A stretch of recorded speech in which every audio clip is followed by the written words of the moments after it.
Awesome. Welcome back to my channel. I'm sure you recognized this backing track. I was not trying to play Shine On You Crazy Diamond, by the way.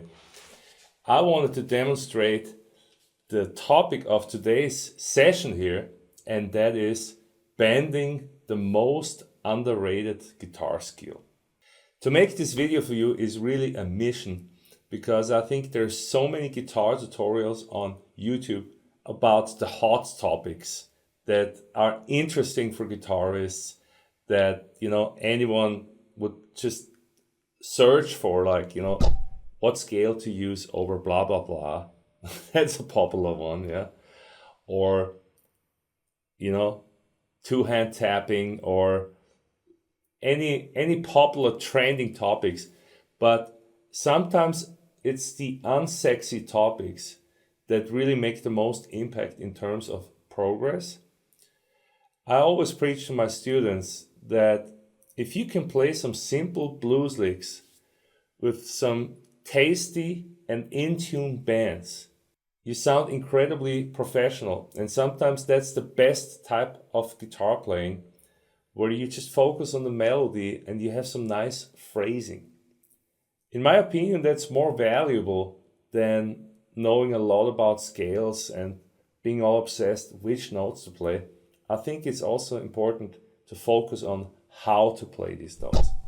And that's where a good bending technique can be your lifesaver.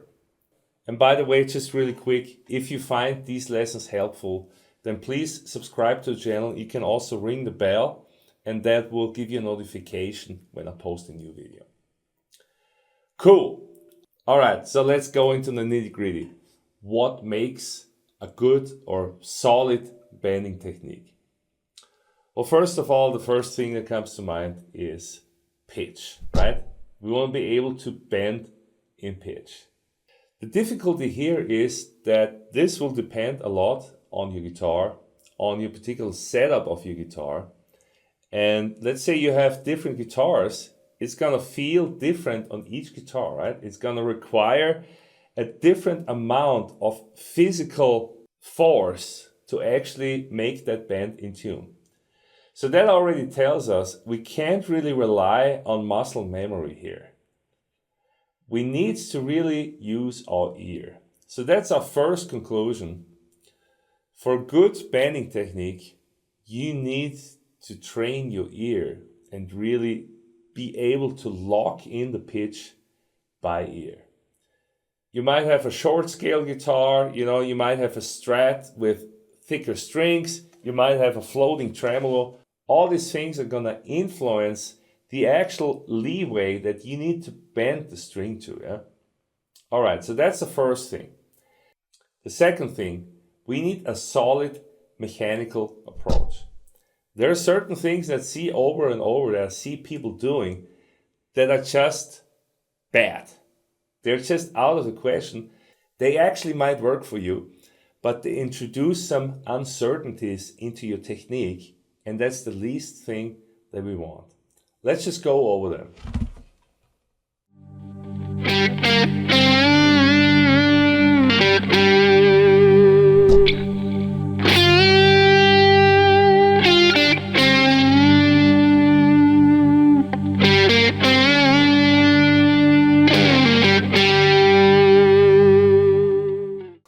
So let's talk about our grip. Maybe you could see that my wrist is incredibly straight when I bend. I see a lot of people that kind of have this kind of bent wrist when they bend. Think about it. When you grab something or when you do something with your hands, when are you the strongest? The correct answer is you're going to be the strongest if your wrist is just straight. If you have a stable wrist like this. So that's why you don't want too much of an angle here. Yeah? It's okay to, when you bend, give in with the wrist, of course, but the general position should be very straight. This should be kind of your grip. Yeah? And by the way, this is just my opinion. You might have some other people talk about it. I'm not saying that I know everything, that I'm right about this. This is just my own personal experience out of 30 years of playing. and teaching my students. All right, so the next thing that's important, you don't want to use your fingers to actually push the string, because that's a thing that I see a lot, is like people doing this. You know, like I'm not using the wrist, I'm just, see how I'm pushing using the fingers to push? So this would be the wrong way to bend, and this would be the correct one.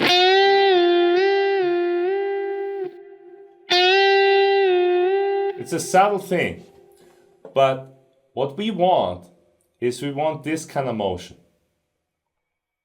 And what I like to do is I would like to compare this to riding a motorcycle, and you're just giving the gas, right? And that's the same motion with the bending. So it's just a wrist motion. You could also say it's like knocking on a door, you know? It's the same motion like this. Yeah? It needs to come from the wrist. Why? Because the wrist is so much stronger than your fingers can ever be. So don't bend with your fingers, bend with your wrist. When bending, just simplify your life and start bending exclusively with the ring finger. When doing half step bends, whole step bends and above, use the ring finger and support the bend with the middle finger and the index finger. Make this the template of your bending. I'll show you the difference. I talk to a lot of people, or I see a lot of people that use their pinky finger when bending. And generally speaking, there's nothing wrong with it. You know, I'm all for flexible technique and being able to use all fingers. But the fact is just, look at that pinky finger. It's just small. Compared to the ring finger, it's much weaker, right? So if we need strength to do something, and that's what we do for bending, why not just use the stronger finger, and then we're going to have great support by the other fingers. The ring finger will have more flesh here to grab the string better than the pinky finger. So really, you know, the only argument would be like, okay, Ulrich, but I need to move my hand. You know, if I like even play the pentatonic, like,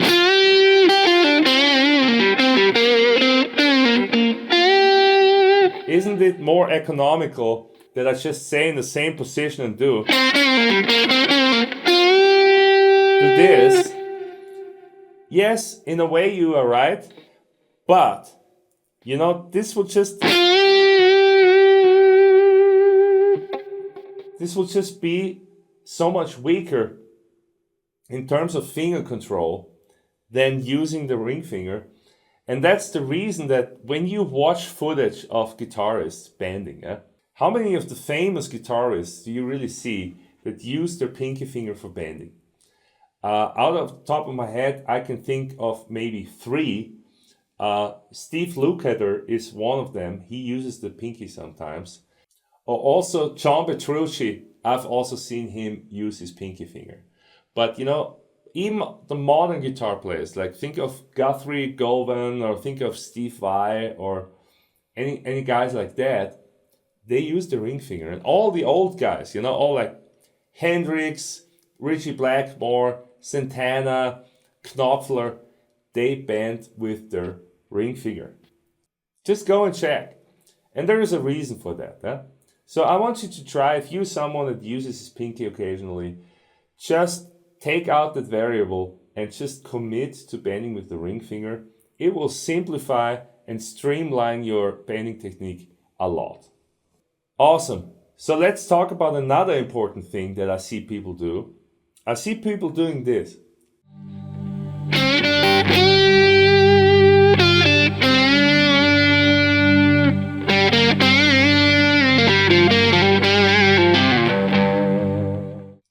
I'm talking about bending downward on the G string. Why do I think that that's a bad idea? I mean, it sounded okay, didn't it?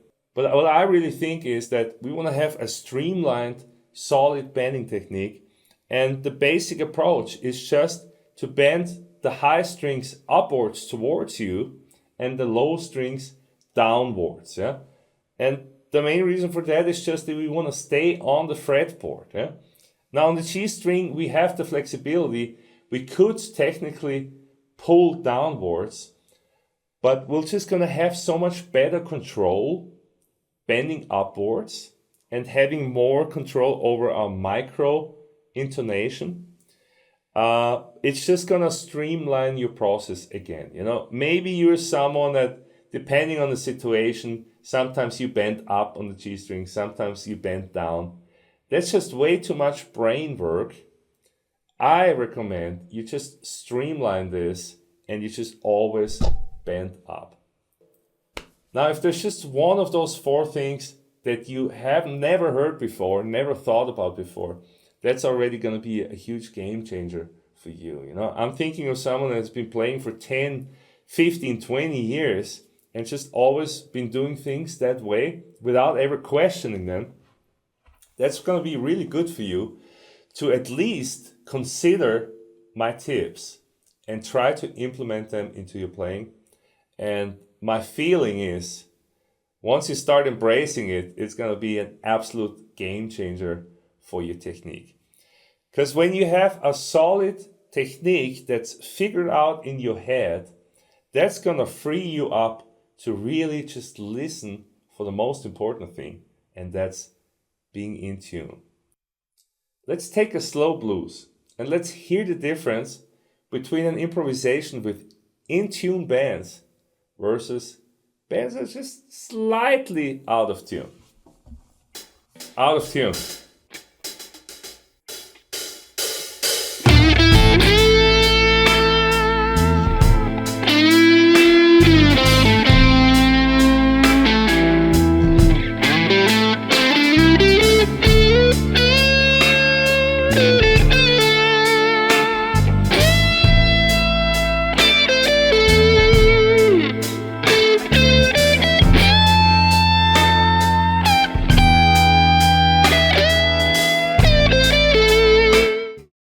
Same thing in tune.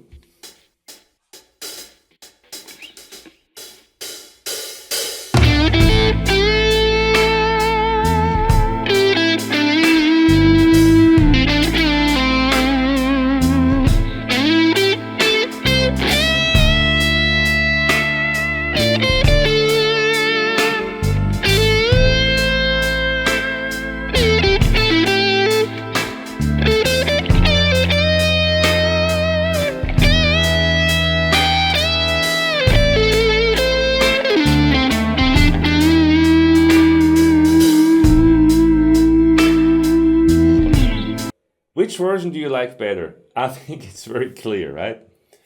So maybe you're not even aware how much better your improvisations could be if your bendings would just be dead on in tune. So how do we practice that? Well, first of all, you need to see where you are right now. You need to know, are you bending flat or are you overbending? I would say that the overbending is probably the more common thing that guitarists do. So just check yourself. The easiest way to check yourself is actually just put on a tuner in front of you and just put on a drone and then just bend up to the root note and see how much you are in tune. You can do that with all intervals. You just have the drone, no time at first, and just tune yourself basically. Yeah? Using a tuner has the advantage that you actually see the needle move and you have a visual representation of your intonation. So it's going to train your ear together with your eye to just lock in exactly at the right pitch. But eventually, of course, you should not need a tuner to bend in tune. So what you want to do is you want to train your ear by first hitting the target note and then hitting the bend note. I recommend doing this with a metronome and with a drone. That's just the most transparent way to do it. Let me give you an example. Let me give you a quick demonstration. You got a G drone, and I'm just gonna hit target note and then bend up.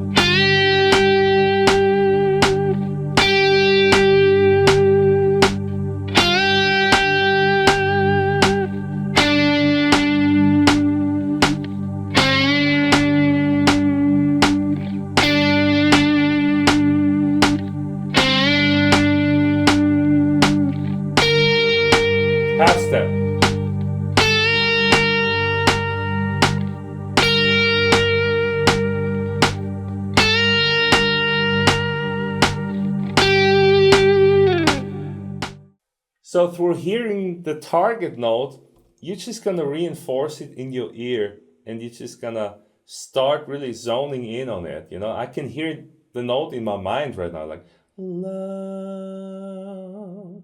You know, that's what it really is. You wanna like sing it and then bend up to it, match what you hear with the note that you're playing.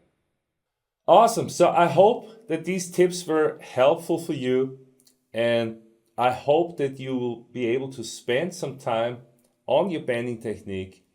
For some of you, it might not seem like much, but I can tell you that this alone can transform your playing.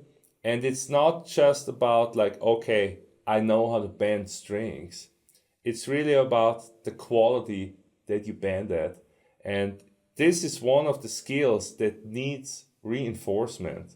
So for example, when I'm on tour, one of the things that I focus on when warming up is just bending. Just warming up my ears and reconnecting myself with playing on that particular guitar that I'm playing on that night.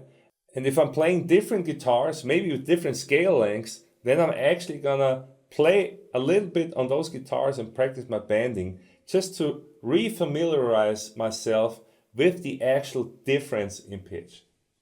So here comes the big thing. Now you know in a nutshell how to practice your bending, and all you have to do is sit down and do it. But another important thing is that it would be fantastic to get some feedback on this and have someone tell you, correct you if you're doing stuff wrong, if there's stuff that you don't notice that I haven't mentioned here in this video. And that's exactly why we have our TGT Academy, where all our students can receive weekly, if not daily, feedback on their homeworks by submitting videos, by getting comments from me, by being able to talk to me on our weekly Zoom sessions. It's really a game changer. If you want to play guitar on a high level and want to reach your fullest potential, then I recommend you start working with a coach. So there's a link down below here, and I just want to invite you to click on it, watch the video, and if it resonates with you, fill out an application. You know, nothing can go wrong with that, and that will give me a chance to get to know you a little better. And if I feel I might be able to help you, then there's a chance that we can just schedule a quick Zoom call and just talk about these things and see where you really are in your basic techniques like bending, phrasing, rhythm, and all that good stuff. So I'm done for today. I'm ready to jam a little bit. Have a great one. Keep on rocking.